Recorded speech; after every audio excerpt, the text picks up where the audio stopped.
Good evening. Good to see everybody here today. I'm going to sort of echo what everybody else has said in this room that's come up before you to speak to you today. United Steelworkers I represent, along with a lot of other people here in this room, are from United Steelworkers International. And we have put $10,000 in Parker Griffith's campaign. Put a lot of people out to work in his campaign. Volunteers have worked tirelessly. And our Secretary of Treasury, Stan Johnson, has sent Parker Griffith a letter wanting our $10,000 back. And he's received an email back from him and said this is the 08 campaign. We've done spent all of our money. We don't have any. So we're still after it.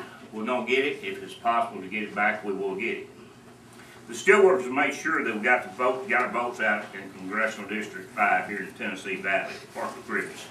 There was a lot of hard work and a lot of money put into the campaign by our union brothers and sisters here in the Tennessee Valley for Parker Griffith. Once he was elected, he did an about face as we visited him in Washington 3 months after he was elected.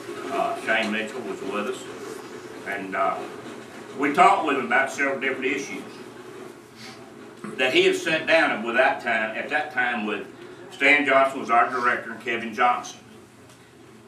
And he told us he will be with all the issues that we talked about. He wanted to get into our union halls, all the Steelworkers union halls across Tennessee Valley, and speak to them, and tell them what he was for, and introduce them to them.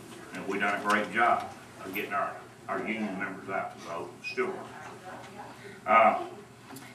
He said he would support men and women working the same jobs, making the same salaries, which the Little Ledbetter Act come up to support that, and he voted against it. And 3 months prior to that said he'd vote for it. He said he was for health care reform, him being a cancer doctor, that he thought that there's a lot of people doing without health care couldn't afford it. And we need affordable health care here in the United States.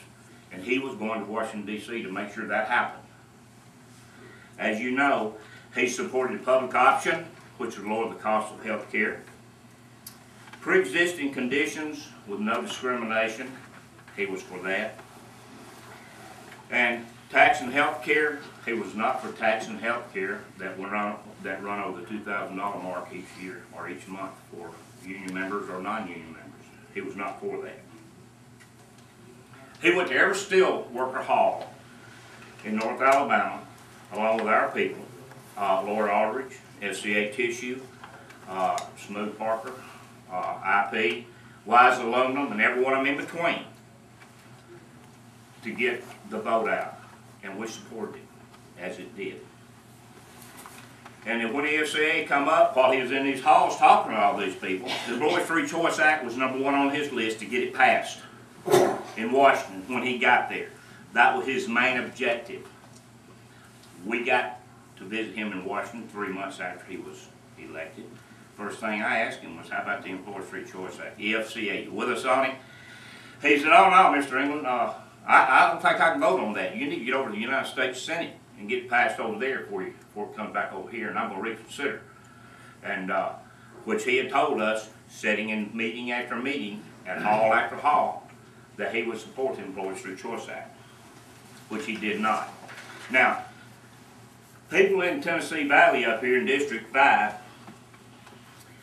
a man or a woman's handshake is his bond and his trust.